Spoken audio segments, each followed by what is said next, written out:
Eye on Gauteng, brought to you by the Gauteng Department of Economic Development.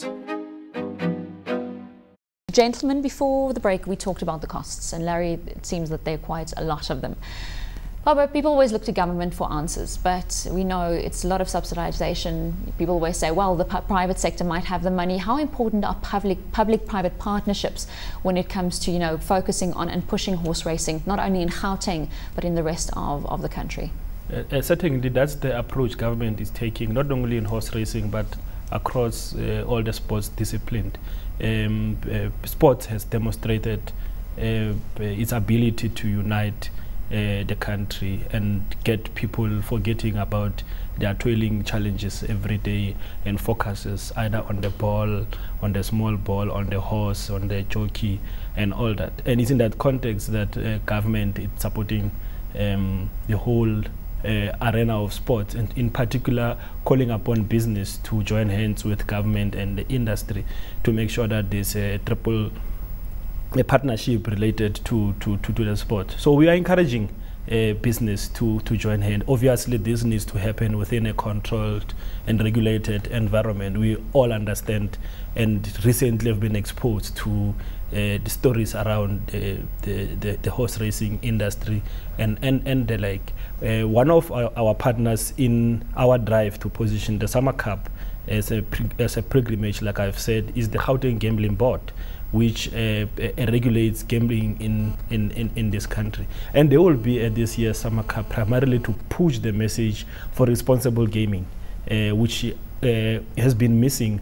The industry has been trying a lot, but we think as government we also need to push our weight, punt in the message around responsible gaming, because ultimately you can't afford a situation where the person takes up his or her last penny and throw it in and with the hope that they might get something that will take them out of their misery and poverty. So as a responsible government, we will be putting and pushing through a responsible gaming messages, but most importantly calling upon the private sector and all the other partners in the industry to join hands and make sure that ultimately sports is the winner and it helps in our developmental agenda.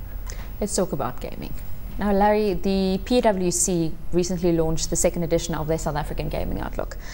And it says South Africa wagers 258 billion on gaming in 2011, equating to more than 8,000 rand per adult over the age of 18, the estimate.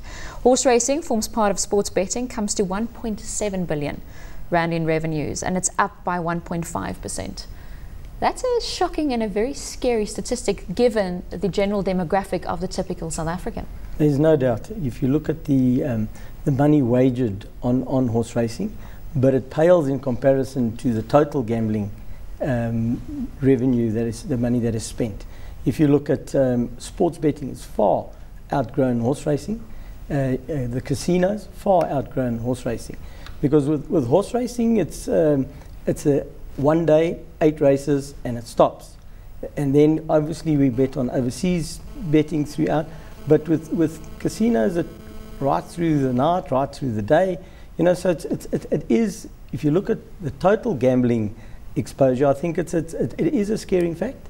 But from our point of view, we try and get the message across. What we've had to do is try and reposition horse racing for families to come, that it's a day out. A day, not just, it's not about the bet. So it's a form of entertainment, not necessarily the aim to win. Exactly that. Obviously people do, when they do come, they do have a bet, there's no doubt. But before, you would say if family wanted to go and enjoy the day, then the wife would be a bit scared, they're going to lose their money and they didn't want to go. But we rely on entertainment and we don't advertise about the betting anymore, which was the focus, because obviously it was needed to actually help the industry for stakes and for Phumelela and Gold Circle to earn their revenue. Speaking of earning revenue, sorry.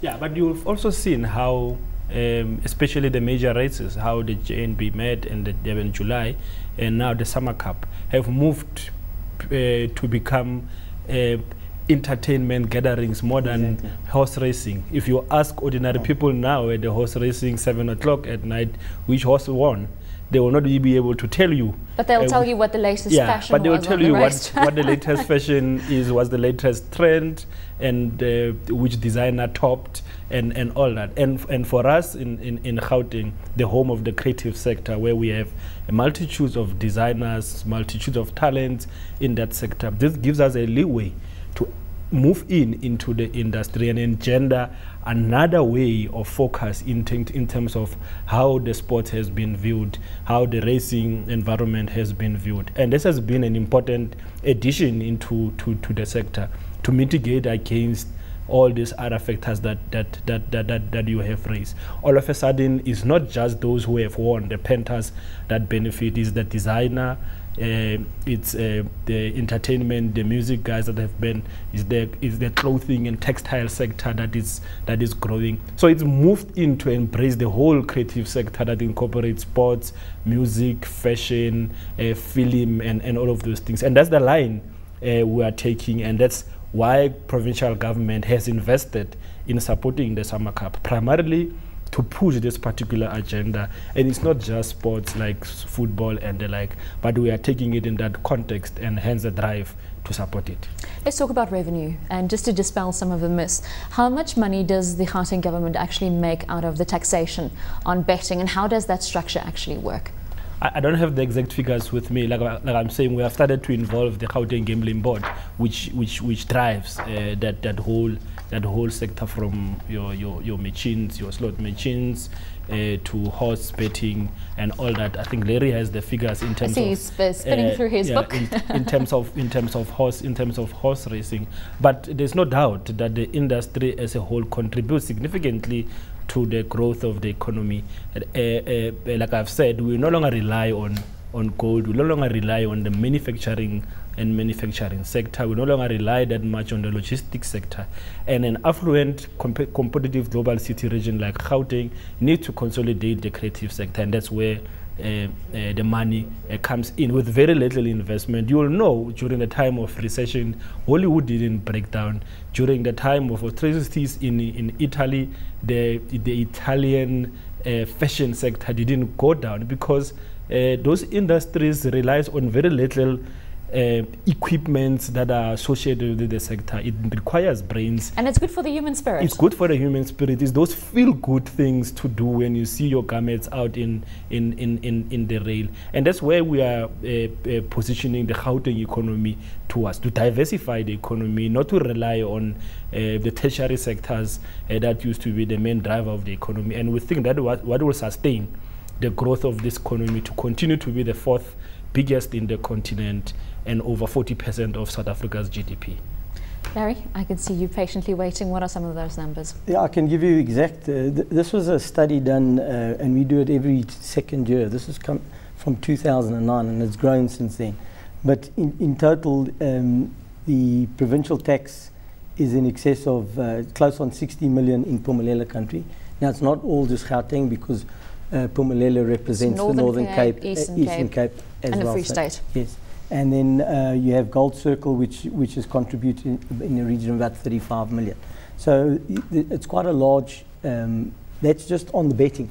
If you look at in total in the industry, horse racing contributes in excess of about 600 million rand in tax, from employment, from the tax on the companies and all of that. So that's what they're giving back into the GDP's coffers as far as tax goes. Right, so a significant contributor. Now, Baba, how much of that money goes back into development of the sport? You mentioned, the development of polo in the area, which is usually associated with the Western Cape. So yeah. How much of that goes actually back into development and growth of all the horse associated sports and activities? We're quite encouraged by the moves done by the industry to start moving the groom school in Soweto. It's one of the initiatives that are aimed at making sure that you massify the sports, take it to the historically disadvantaged areas. We have seen the Inanda Polo Challenge moving into the heartland of Johannesburg, bringing in horses and riders all over the continent, once again cementing the area standing as Africa's a pilgrimage. So there are efforts towards that. Like I've said, much more can still be done, and that's why we're involved in in setting up this industry. Working together with our partners, we should be able to move into those historical areas, encourage kids at school to also look at these other alternative sports rather than following in the mainstream. But most importantly for us, you will recall that MEC Kolisile Pendule recently launched in the onslaught against poverty and the Gauteng drive to